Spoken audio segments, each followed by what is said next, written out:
नमस्कार दर्शकों, मैं प्रमोद ब्रह्म भट्ट आप सबका छत्तीसगढ़ न्यूज चैनल में स्वागत करता हूं। आज हमारे साथ स्टूडियो में जुड़ रहे हैं वॉल्यूम का प्रॉब्लम है जी। आज हमारे साथ स्टूडियो में जुड़ रहे वॉल्यूम हैं। का प्रॉब्लम है सर। हाँ, हेलो, आवाज आपकी ठीक आ रही है अब आ रही है जी। आज हमारे साथ जुड़े हैं भिलाई से श्री मनोज स्वाइन। आप शिक्षाविद हैं और नौकरी छोड़कर पिछले 8 साल से बचपन बचाओ अभियान में लगे हुए हैं। आपका एक मोटो है कि बच्चों को इंग्लिश मीडियम जो जबरदस्ती लादा जा रहा है उससे अ, उससे लोगों के बीच जागरूकता पैदा करना और उनको अच्छी शिक्षा की ओर वो प्रेरित करना। तो हम स्वागत करते हैं मनोज सर आपका। जी। नमस्कार। सर पहले तो मैं आपसे ये पूछना चाहूंगा कि पिछले 8 साल से आप शिक्षा क्रांति और बचपन बचा लो अभियान चला रहे हैं। इसकी जी जरूरत आखिर क्यों पड़ी और क्या शासकीय प्रयास आपको अधूरे लगते हैं? जी। मैं शिक्षा विभाग से 1990 से जुड़ा हुआ हूं और शिक्षा विभाग से ही मैंने नौकरी छोड़ी 2018 में। और शिक्षा जी क्रांति को लेकर मैं 2014-15 से काम कर रहा हूं।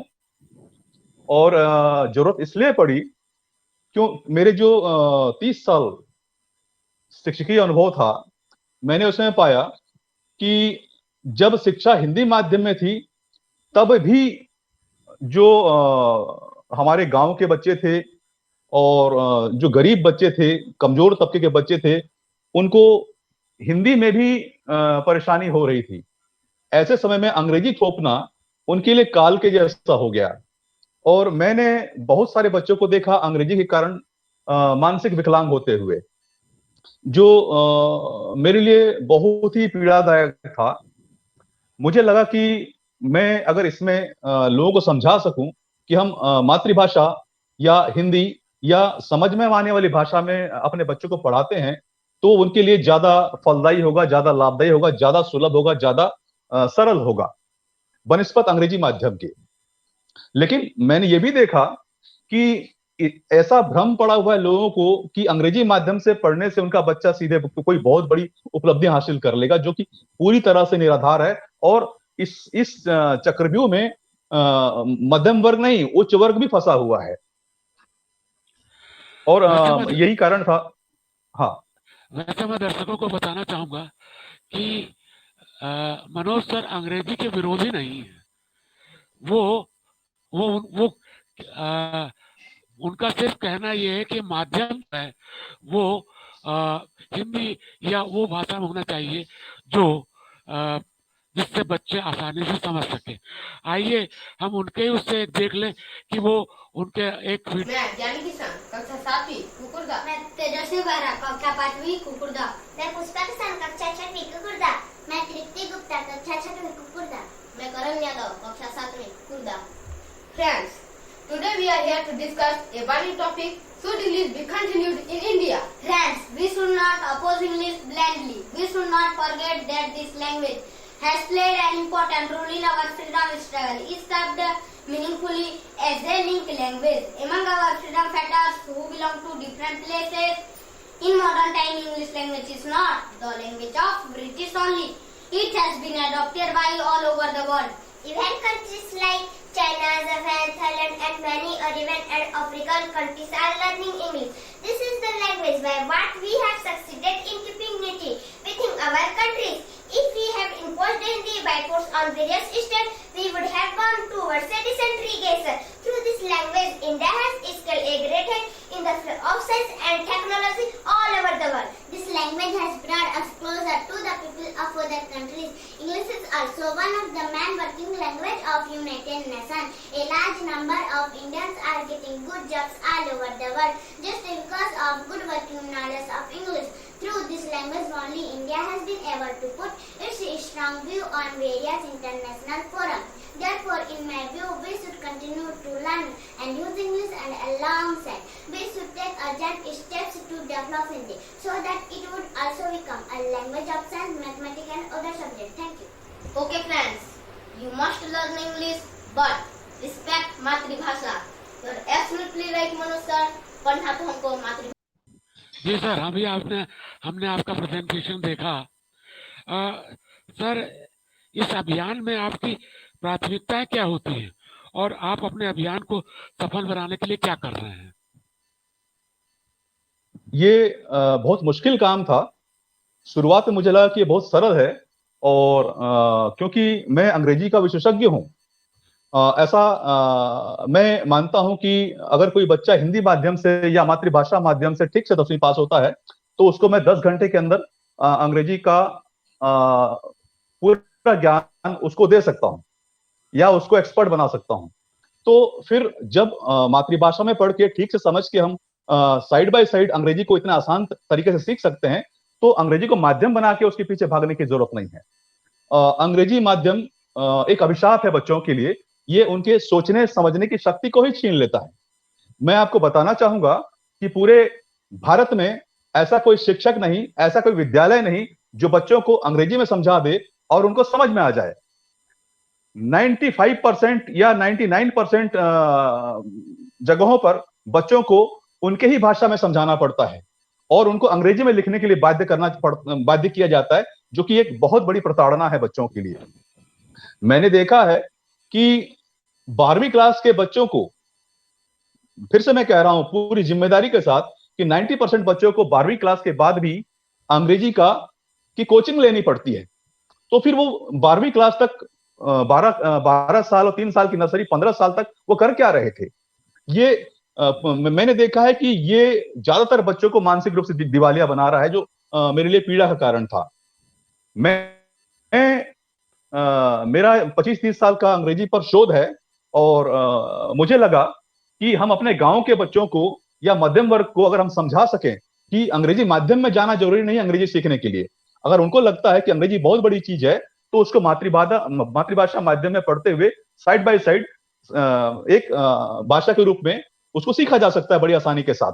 और यही सबसे अच्छा तरीका होता है मातृभाषा के माध्यम के सहारे से अंग्रेजी को सीखना. और इस चीज को एक बड़ा वर्ग समझ नहीं पा रहा है. तो सबसे बड़ी चीज, गांव उपेक्षित है. उनको लगता है कि हम अंग्रेजी में नहीं पढ़ पा रहे हैं तो हम कमजोर हैं. मुझे उनका ये भ्रम भी तोड़ना था और उनको आशा दिलानी थी कि आप मातृभाषा माध्यम में पढ़िए, अंग्रेजी हम आप तक पहुंचा देंगे साइड बाय साइड बहुत आसान तरीके से. और इसीलिए मुझे नौकरी छोड़कर गांव की तरफ भागना पड़ा और मैं करीब 100 गांव का दौरा मैंने किया है. ग्रामीण बहुत ही दूरस्थ जंगली इलाकों में मैंने दौरा किया और मैंने पाया कि वहां भी हमारे बच्चे बहुत प्रतिभावान है. अगर हम उनको ठीक से उनका मार्गदर्शन कर सकें और उनको बता सकें कि आप में कितनी योग्यता है और उसमें मातृभाषा माध्यम कितना सहायक है. अंग्रेजी तो बहुत छोटी चीज हो जाती है अगर हम ठीक से विद्या अर्जन कर सकें अपनी भाषा में. जी, आपकी इस बात से मैं बहुत कुछ सहमत हूँ. कारण ये है कि हमने ऐसे भी पत्रकार देखे हैं जिनकी मातृभाषा हिंदी थी, बाद में वो अंग्रेजी के संपादक हुए हैं. उससे ही मेरा भी कुछ पर्सनल अनुभव है कि जब हम किसी बच्चों को इंग्लिश मीडियम में डालते हैं तो बच्चा समझता तो अपनी भाषा में है लेकिन वो अंग्रेजी में अनुवाद करता है. ये मैंने भी एक अनुभव किया है.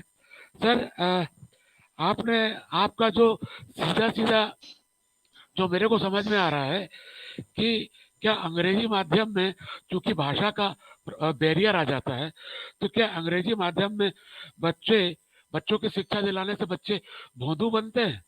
और अगर बनते हैं तो उसे बचाने के लिए क्या उपाय किया जा सकता है? ये मुझे नहीं मालूम. इस चीज को हर पढ़ा लिखा व्यक्ति, हर विद्वान व्यक्ति समझता है कि कोई भी बच्चा अपनी ही भाषा में बेहतर समझता है. लेकिन क्या राजनीतिक कारण है कि अंग्रेजी माध्यम को बढ़ावा दिया गया? और मुझे लगता है कि इसका कारण ये था कि हिंदी माध्यम में बिजनेस नहीं बनता था, धंधा नहीं होता था. इसको अंग्रेजी माध्यम में उसको भव्य बनाने की कोशिश की गई, उसमें दिखावा करने की कोशिश की गई कि ये बहुत बड़ी चीज है, आप अंग्रेजी माध्यम में पढ़ के निकलेंगे तभी आप कुछ बेहतर कर पाएंगे, बिना अंग्रेजी के कुछ भी नहीं. ये एहसास कराया गया मध्यम वर्ग को और उच्च वर्ग तो इसमें पहले से ही दलदल में घुसा हुआ था, और वो ये चाहता था कि अंग्रेजी पर उनका वर्चस्व रहे और गरीब आदमी अंग्रेजी तक ना पहुंच पाए, और पूरा जो ऊपर का खेल है वो चला सकें। इसलिए वो अंग्रेजी को बड़ा दिखाने की कोशिश करते रहे। लेकिन मेरा ये मानना है कि अंग्रेजी माध्यम का बच्चा जब तक अंग्रेजी सीख नहीं लेता, शिक्षा शुरू नहीं कर सकता, और वहीं पर अपनी भाषा में पढ़ने वाला बच्चा पहले दिन से शिक्षा ग्रहण करता है। ये बहुत बड़ा गैप है। अगर अंतर सिर्फ ये है कि अंग्रेजी माध्यम में संपन्न घरों के बच्चे पढ़ते हैं और आजकल हिंदी माध्यम में कमजोर घरों के बच्चे पढ़ते हैं, जिनको संसाधन उपलब्ध नहीं है। अगर समान संसाधन दे दिया जाए तो अंग्रेजी माध्यम के बच्चे मातृभाषा माध्यम वालों को कहीं छू भी नहीं पाएंगे। सर एक बात और मैं बोलना चाहूंगा कि आज जो है वो मतलब सरकार भी पूरी अंग्रेजी मीडियम के स्कूल खोल रही है, खासकर हमारे छत्तीसगढ़ में। और हर बच्चा, हर गरीब से गरीब आदमी भी आज इंग्लिश मीडियम में पढ़ाना चाह रहा है। आज तो सरकार कह रही है कि हम उनके ऊपर बहुत अच्छा काम कर रहे हैं कि उनको इंग्लिश मीडियम की पढ़ाई दे रहे हैं।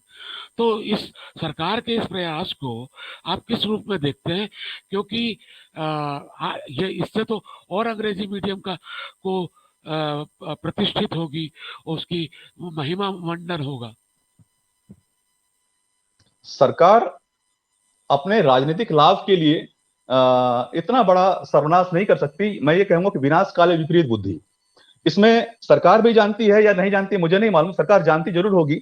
उसके कर्ता धर्ता, उनको चलाने वाले, उनके नीति विशेषज्ञ इस चीज को बहुत बेहतर जानते होंगे। लेकिन कारण जो भी हो, अंग्रेजी माध्यम एक मूर्खता है या बदमाशी, या तो सरकार की मूर्खता है या बदमाशी, दोनों ही घातक है जनता के लिए। और इस चीज को जनता को समझना होगा, और आज नहीं तो कल समझ जाएंगे।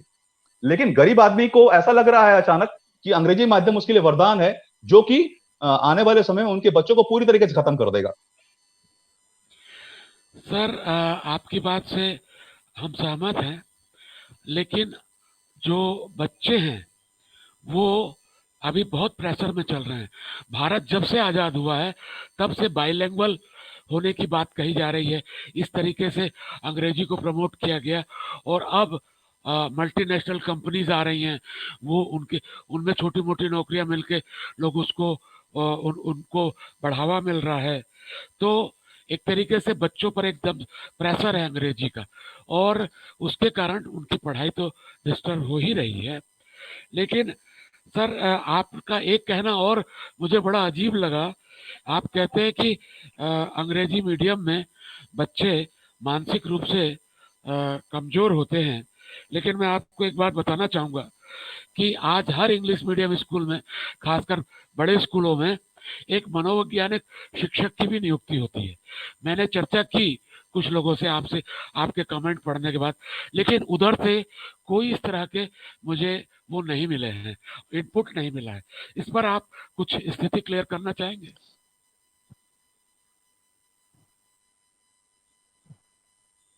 आवाज नहीं आ रही सर। मैंने कहा सर, आप कहते हैं कि हाँ बच्चे मानसिक दिवाली पागलपन की स्थिति पे आ रहे हैं। जी, मैंने देखा है सर, मैंने देखा है। लेकिन आज स्कूलों में, प्राइवेट बड़े स्कूलों में मनोवैज्ञानिक शिक्षक की भी पोस्टिंग हो रही है। वहां से मुझे कोई ऐसे इनपुट्स नहीं मिले।